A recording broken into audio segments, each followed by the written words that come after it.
ಎಲ್ರಿಗೂ ನಮಸ್ಕಾರ. ಎಲ್ಲರೂ ಹೇಗಿದ್ದೀರಾ? ಎಲ್ಲರೂ ಚೆನ್ನಾಗಿದ್ದೀರಾ ಅಂತ ಭಾವಿಸ್ತಾ ಇವತ್ತಿನ ವ್ಲಾಗ್ನ ಶುರು ಮಾಡ್ತಾ ಇದ್ದೀನಿ.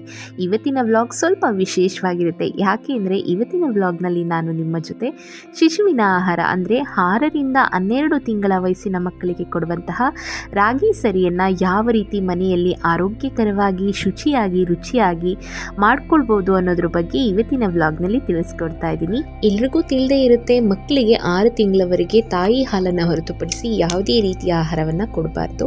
ಇನ್ನು 6 ತಿಂಗಳ ನಂತರ ಮಕ್ಕಳಿಗೆ ನಿಧಾನವಾಗಿ ಸ್ವಲ್ಪ ಎಲ್ಲ ಆಹಾರವನ್ನು ಕೊಡ್ತಾ ಹೋಗಬೇಕು. ಮೊದಲಿಗೆ ರಾಗಿ ಸರಿಯನ್ನು ಪ್ರಾರಂಭ ಮಾಡ್ತಾರೆ. ನಾನು ಅಷ್ಟೇ ನನ್ನ ಮಗನಿಗೆ 6 ಮಂತ್ಸ್ ಕಂಪ್ಲೀಟ್ ಆದಮೇಲೆ ಅವನಿಗೆ ಸಾಲಿಡ್ ಫುಡ್ನ ಶುರು ಮಾಡಿದೆ. ಫಸ್ಟ್ಲಿ ನಾನು ಈ ಎಲ್ಲ ಇಂಗ್ರೀಡಿಯೆಂಟ್ಸ್ನ ಉಪಯೋಗಿಸಿ ಅವನಿಗೆ ರಾಗಿ ಸರಿಯನ್ನು ಕೊಡಲಿಲ್ಲ. ಯಾಕೆಂದರೆ ಗೊತ್ತಿರುತ್ತೆ, ಹೊಸದಾಗಿ ತಾಯಿ ಹಾಲನ್ನು ಬಿಟ್ಟು ರಾಗಿ ಸರಿಯನ್ನು ತಿನ್ನಬೇಕಾದ್ರೆ ಮಕ್ಕಳಿಗೆ ಅದು ಡೈಜೆಷನ್ ಆಗುತ್ತಾ ಅಥವಾ ಅವನಿಗೆ ಅಡ್ಜಸ್ಟ್ ಆಗುತ್ತಾ ಅಂತ ನೋಡಿ ತಿನ್ನಿಸ್ಬೇಕಾಗಿರುತ್ತೆ. ಸೊ ಹಾಗಾಗಿ ನಾನು ಒಂದು 15 ಡೇಸ್ ಟು 20 ಡೇಸ್ ಅವನಿಗೆ ಬರೀ ರಾಗಿ ಹಾಗೆ ಸ್ವಲ್ಪ ಡ್ರೈ ಫ್ರೂಟ್ಸ್, ವಾಲ್ನಟ್ಸ್ ಮತ್ತು ಪಿಸ್ತಾ ಮತ್ತು ಬಾದಾಮ್ ಈ 3 ಹಾಕಿ ಅವನಿಗೆ ಪ್ಲೈನ್ ರಾಗಿ ಸರಿಯನ್ನು ಮಾಡಿ ಒಂದು 20 ಡೇಸ್ ಕೊಟ್ಟೆ. ಆನಂತರದಲ್ಲಿ ಈ ಎಲ್ಲ ಇಂಗ್ರೀಡಿಯೆಂಟ್ಸ್ನ ಉಪಯೋಗಿಸಿ ರಾಗಿ ಮಾಲ್ಟನ್ನು ಮಾಡಿ ಅವನಿಗೆ ಕೊಡ್ತಾ ಬಂದಿದ್ದಂಥದ್ದು. ಸೊ ಇದು ನಾನು ಅವನಿಗೆ ಮಾಡ್ತಾ ಇರೋದು 3rd ಟೈಮ್ ಮಾಡ್ತಾ ಇದ್ದೀನಿ. ನಾನು ಫಸ್ಟ್ ಟೈಮ್ ಮಾಡಿದಾಗ ನಾನು ಶೂಟ್ ಮಾಡ್ಕೊಂಡಿರಲಿಲ್ಲ. ಈ ಬಾರಿ ಮಾಡಬೇಕಾದ್ರೆ ಅಂತ ಅನ್ನಿಸ್ತು. ನನ್ನಂಥ ಹೊಸ ತಾಯಂದಿರಿಗೆ ಇದು ತುಂಬ ಇನ್ಫಾರ್ಮೇಟಿವ್ ಆಗಿರುತ್ತೆ, ಹಾಗೆ ತುಂಬ ಯೂಸ್ಫುಲ್ ಆಗಿರುತ್ತೆ ಅಂತ ಹೇಳ್ತಾ ಈ ಒಂದು ರಾಗಿ ಮಾಲ್ಟನ್ನು ಹೇಗೆ ಮನೆಯಲ್ಲೇ ನಾವೇ ತಯಾರಿಸ್ಕೋಬೋದು ಅಂತ ಹೇಳಿ ಇವತ್ತು ಈ ವ್ಲಾಗ್ನಲ್ಲಿ ತಿಳಿಸ್ಕೊಡ್ತಾ ಇದ್ದೀನಿ. ಹೋಪ್ ಯು ಎಲ್ರಿಗೂ ಇಷ್ಟ ಆಗುತ್ತೆ ಅಂತ ಭಾವಿಸ್ತೀನಿ. ಇಷ್ಟ ಆದರೆ ಒಂದು ಲೈಕ್, ಶೇರ್, ಕಮೆಂಟ್, ಹಾಗೆ ಇನ್ನೂ ಯಾರಾದರೂ ನನ್ನ ಚಾನಲ್ನ ಸಬ್ಸ್ಕ್ರೈಬ್ ಮಾಡದೆ ನೋಡ್ತಿದ್ರೆ ದಯವಿಟ್ಟು ಹೋಗಿ ಸಬ್ಸ್ಕ್ರೈಬ್ ಮಾಡಿ ಅಂತ ಹೇಳ್ತಾ ಸುತ್ತಾಡ ಮಾಡೋದು ಬೇಡ, ಬನ್ನಿ ಇವತ್ತಿನ ರಾಗಿ ಮಾಲ್ಟನ್ನ ಹೇಗೆ ಮಾಡೋದು ಅಂತ ಹೇಳಿ ತಿಳ್ಕೊಳ್ಳೋಣ. ಮೊದಲಿಗೆ ಇವಾಗ ರಾಗಿ ಸರಿಯನ್ನು ಮಾಡೋದಕ್ಕೆ ನಾನು ಯಾವೆಲ್ಲ ಇಂಗ್ರೀಡಿಯೆಂಟ್ಸ್ನ ಉಪಯೋಗಿಸಿದ್ದೀನಿ ಅಂತ ಹೇಳಿ ತೋರಿಸ್ತಾ ಇದ್ದೀನಿ. ನೋಡ್ತಾ ಇರ್ಬೋದು, ಇಲ್ಲಿ ನಾನು ರಾಗಿಯನ್ನು ಮೊಳಕೆ ಕಟ್ಟಿ ಇಟ್ಕೊಂಡಿದ್ದೀನಿ. ಕೆಲವರು ಹೇಳ್ತಾರೆ ಮಕ್ಕಳಿಗೆ ರಾಗಿಯನ್ನು ಮೊಳಕೆ ಕಟ್ಟಿ ಕೊಡೋದ್ರಿಂದ ಬೇಗ ಶೀತ ಆಗುತ್ತೆ ಅಂತ ಹೇಳಿ. ಬಟ್ ನಾನು ನನ್ನ ಮಗನಿಗೆ ಮೊಳಕೆ ಕಟ್ಟೆ ಕೊಡುವಂಥದ್ದು. ಇದರಿಂದ ತುಂಬಾ ಬೆನಿಫಿಟ್ಸ್ ಇದೆ. It's very easy to digest for babies and more protein, more calcium and very much of nutrient. So ಹಾಗಾಗಿ ನಾನು ಮಗುವಿಗೆ ಕೊಡಬೇಕಾದ್ರೆ ರಾಗಿನ ಮೊಳಕೆ ಕಟ್ಟಿ ಕೊಡ್ತೀನಿ. ಇವಾಗ ಅಕ್ಕಿ ಕೂಡ ತೊಗೊಂಡಿದ್ದೀನಿ. ಕೆಲವರು ಇದಕ್ಕೆ ಬ್ರೌನ್ ರೈಸ್ ಕೂಡ ಯೂಸ್ ಮಾಡ್ತಾರೆ. ಸೊ ನಾನಿಲ್ಲಿ ಮನೆಯಲ್ಲಿ ಉಪಯೋಗಿಸುವಂಥ ಅಕ್ಕಿಯನ್ನೇ ಬಳಸಿದ್ದೀನಿ.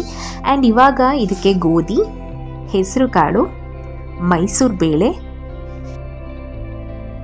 ಸಬ್ಬಕ್ಕಿ, ಬಾರ್ಲಿ ಅಕ್ಕಿ, ತೊಗರಿಬೇಳೆ, ಉದ್ದಿನಬೇಳೆ,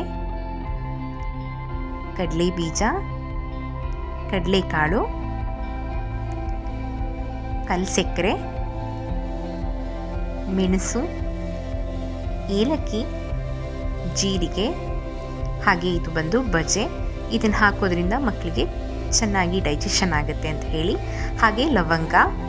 ಇನ್ನು ಡ್ರೈ ಫ್ರೂಟ್ಸ್ ಬಂದರೆ ಗೋಡಂಬಿ, ಬಾದಾಮಿ, ಪಿಸ್ತಾ.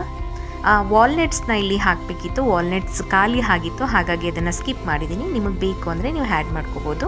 ಹಾಗೆ 2 ಜಾಯಿಕಾಯಿನ ಹಾಕ್ತಾಯಿದ್ದೀನಿ. ಇದನ್ನು ಹಾಕೋದ್ರಿಂದ ತುಂಬ ಒಳ್ಳೆಯದು ಮಗುಗೆ ಅಂತ ಹೇಳ್ತಾರೆ. ಹಾಗೆ ಅದರ ಸ್ಮೆಲ್ ಕೂಡ ತುಂಬಾ ಚೆನ್ನಾಗಿರುತ್ತೆ. ಸೊ ಇದಿಷ್ಟು ಇಂಗ್ರೀಡಿಯೆಂಟ್ಸನ್ನು ಉಪಯೋಗಿಸಿ ಇವಾಗ ನನ್ನ ಮಗನಿಗೆ ರಾಗಿ ಸರಿಯನ್ನು ಮಾಡಿ ಕೊಡ್ತಾಯಿದ್ದೀನಿ. ಸೊ ತುಂಬಾ ಹೆಲ್ದಿಯಾಗಿದೆ ಆ್ಯಂಡ್ ಮಲ್ಟಿಗ್ರೈನ್ ಪೌಡರ್ ಕೂಡ ಹೌದು.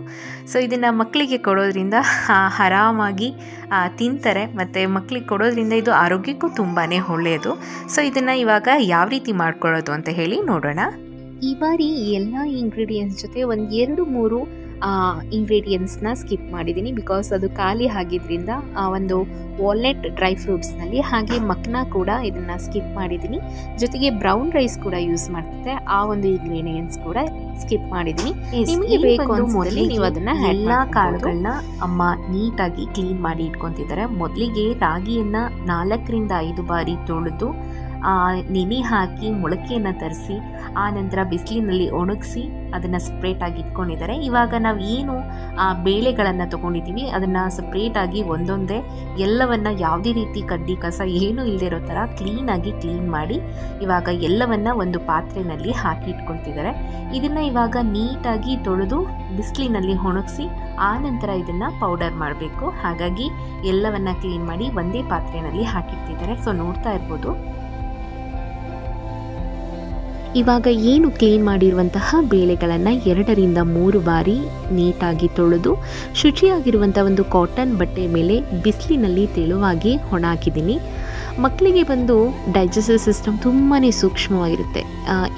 ಒಂದು ಬಾರಿ ಮಕ್ಕಳು ತಾಯಿ ಹಾಲಿಗೆ ಹೊರತುಪಡಿಸಿ ಇವಾಗ ಹೊಸದಾಗಿ ಆಹಾರವನ್ನು ಸೇವಿಸೋದಕ್ಕೆ ಶುರು ಮಾಡ್ತಾರೆ. ಅವರಿಗೆ ಕೊಡುವಂಥ ಆಹಾರದ ಬಗ್ಗೆ ಎಷ್ಟು ಸೂಕ್ಷ್ಮತೆಯನ್ನು ವಹಿಸಿದ್ರೂ ಅದು ತುಂಬ ಕಮ್ಮಿನೇ. ಹಾಗಾಗಿ ನಾನು ಯಾವ ರೀತಿ ಯಾವ ವಿಧಾನದಲ್ಲಿ ರಾಗಿ ಮಾಲ್ಟ್ನ ತಯಾರಿಸ್ತೀನಿ ಅನ್ನೋ ಒಂದು ಪಿನ್ ಟು ಪಿನ್ ಮಾಹಿತಿನೂ ಕೂಡ ನಿಮ್ಮ ಜೊತೆ ಶೇರ್ ಮಾಡ್ಕೊಂಡಿದ್ದೀನಿ. ಇನ್ನು ಎಲ್ಲ ಬೇಳೆಗಳು ಬಿಸಿಲಿನಲ್ಲಿ ಒಣೋ ಮುಂಚೆ ಇವಾಗ ನಾವು ಏನು ಜಾಯಿಕಾಯಿ ಬಜ್ಜೆ ಇದೆಲ್ಲವನ್ನು ತೊಗೊಂಡಿದ್ವಿ, ಇದನ್ನೆಲ್ಲವನ್ನು ನಾವು ಮಿಷನ್ನಿಗೆ ಕೊಡೋದ್ರಿಂದ ಅಲ್ಲಿ ನೀಟಾಗಿ ಬ್ಲೆಂಡ್ ಆಗಲ್ಲ ಅಂತ ಹೇಳಿ ಒನ್ಸ್ ಇಲ್ಲೇ ನಾನು ಸ್ವಲ್ಪ ಬ್ರೇಕ್ ಮಾಡಿ ಕೊಡ್ತಾ ಇದ್ದೀನಿ.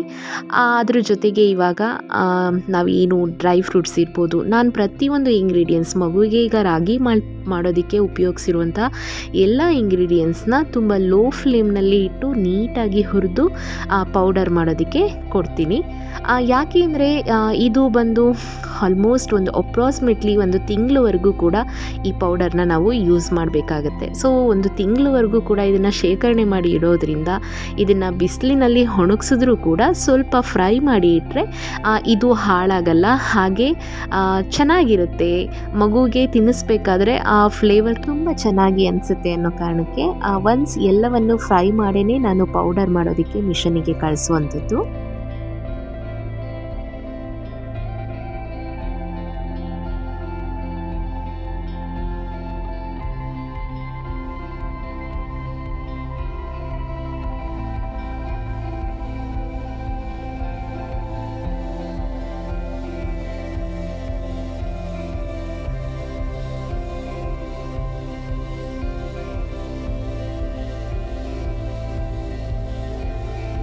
ಇವಾಗ ನೋಡ್ತಾ ಇರ್ಬೋದು ಎಲ್ಲವೂ ರೆಡಿಯಾಗಿದೆ. ಎಲ್ಲವನ್ನು ಲೋ ಫ್ಲೇಮ್ನಲ್ಲಿ ಹುರಿದು ಸ್ವಲ್ಪ ಬಿಸಿ ಹಾರೋಕ್ಕೆ ಬಿಟ್ಟು ಇವಾಗ ಒಂದು ಬಾಕ್ಸ್ನಲ್ಲಿ ಹಾಕಿದ್ದೀನಿ.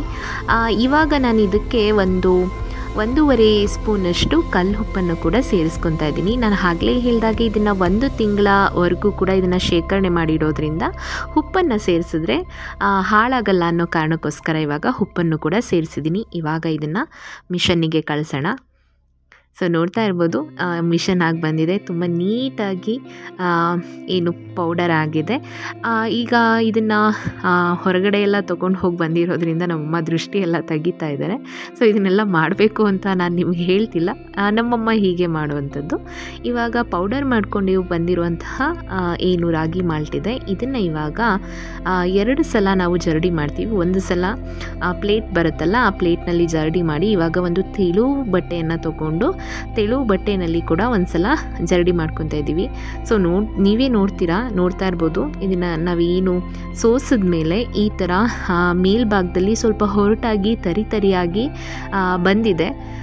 ಏನು ಮಕ್ಕಳಿಗೆ ಇದನ್ನು ಸೇರಿಸಿ ಕೊಡೋದ್ರಿಂದ ಮಕ್ಕಳಿಗೆ ಸ್ವಲ್ಪ ಹೊಟ್ಟೆ ನೋವು ಬರ್ಬೋದು ಅಂತ ಅನ್ನೋ ಕಾರಣಕ್ಕೋಸ್ಕರ ಈಗ ತಳಭಾಗದಲ್ಲಿ ನೋಡ್ಬೋದು ಎಷ್ಟು ಫೈನ್ ಪೌಡರ್ ಬಂದಿದೆ ಅಂತ ಹೇಳಿ. ಸೊ ಇದಿಷ್ಟು ಪ್ರೊಸೀಜರ್ ಆದಮೇಲೆ ರಾಗಿ ಮಾಲ್ಟ್ ಮಾಡೋದಕ್ಕೆ ತಯಾರಾಗಿರೋವಂಥದ್ದು. ಸೊ ನೋಡ್ತಾ ಇರ್ಬೋದು ಇವಾಗ ರಾಗಿ ಮಾಲ್ಟ್ ಹೇಗೆ ಮಾಡೋದು ಅಂತ ಹೇಳಿ ನೋಡೋಣ.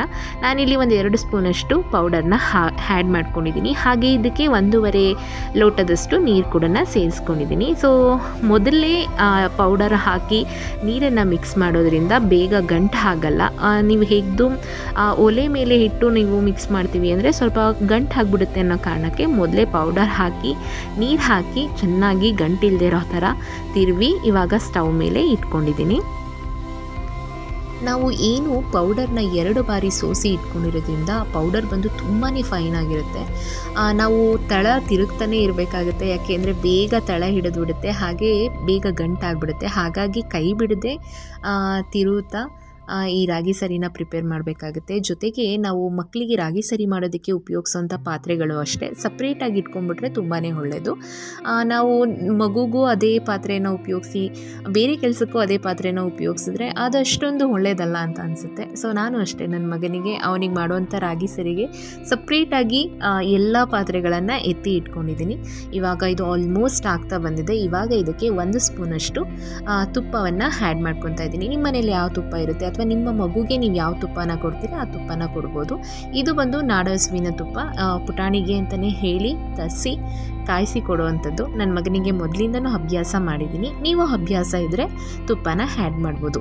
ಸೊ ಎಸ್, ಇಷ್ಟೆಲ್ಲ ಪ್ರೊಸೀಜರ್ ಆದಮೇಲೆ ಫೈನಲಿ ರಾಗಿ ಸರಿ ರೆಡಿ ಆಯಿತು.